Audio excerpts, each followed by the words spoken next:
Elles étaient deux, elles seront trois. Trois joueuses tricolores à briguer la succession de Stéphanie Haricot, dernière vainqueur française de l'Open de France en 2004. Après Johanna Klatten et Gladys Nocera, c'est au tour de Valentine Dere de briller devant le public basque. La joueuse qui a élu domicile dans la région pour bénéficier de meilleures conditions d'entraînement est comme chez elle à Chantaco, puisque petite, Dere passait tous ses étés ici et c'est sur ce tracé qu'elle fut sacrée championne de France junior il y a quelques années. C'était en 2006, les Championnats de France junior. C'est chez moi ici, je me suis installée ici en janvier, donc je ne suis pas basque, mais un petit peu quand même. Après son 65 vendredi, Dere a rendu samedi un solide 67 qui lui permet de se hisser au niveau de ses aînés. Troisième en Suède il y a 15 jours, Dere espère cette fois grimper sur la première marche, 2 ans après son premier succès pro sur la deuxième division du LPGA. Super, ça serait super de gagner ici à la maison. J'ai très envie, donc voilà, maintenant il faut juste jouer son jeu, rester patiente et puis on verra à la fin. Si ce troisième tour, couramment appelé Moving Day, a permis à Dere de combler son retard sur la tête, c'est aussi parce que Johanna Klatten et Gladys Nocera ont fait du surplace samedi. La plus capée de nos représentantes est sortie frustrée du green du 18 après un 3-putt un peu bête, alors qu'elle occupait seule la tête suite à ce joli putt pour birdie au 17.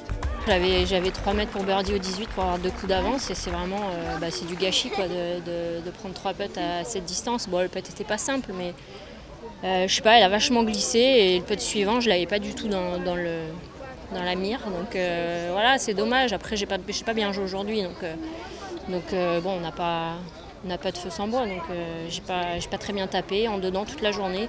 J'ai eu beaucoup de distance entre deux clubs, on a pas mal hésité. J'ai souvent pris un club de plus pour essayer de la jouer douce.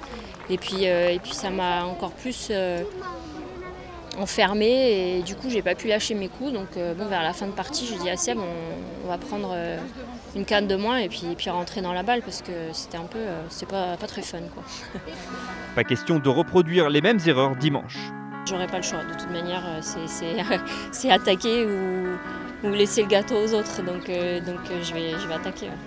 Comme Nocera, Johanna Klatten s'est contentée d'une carte dans le par, loin de ses scores des 2 premiers tours, mais la joueuse de Saint-Cloud ne nourrit pas les mêmes regrets. Je reste quand même en position de leader, donc je peux pas me plaindre. C'est sûr que j'ai pas eu le même jeu que les 2 derniers jours, c'était un peu moins solide, je manquais un peu de jus en fait aujourd'hui.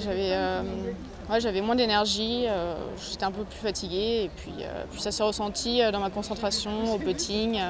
C'est sûr que les 2 premiers tours, on est toujours plus libérés. En général, on verra toujours les scores les plus bas au début du tournoi plutôt qu'en fin, mais bon, non, je suis quand même contente.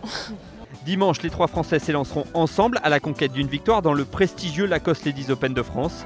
Même si elle n'a pas pour habitude de regarder dans son rétroviseur, Johanna Klatten sait qu'elle aura plus que ses 2 compatriotes pour lui barrer la route. C'est sûr que derrière, il y a des très bonnes joueuses, donc ça peut venir de tous les côtés. Méfiance, oui, car les 2 Espagnols Azam Munoz et Carlota Ciganda, respectivement 33e et 35e mondial, n'ont pas dit leur dernier mot.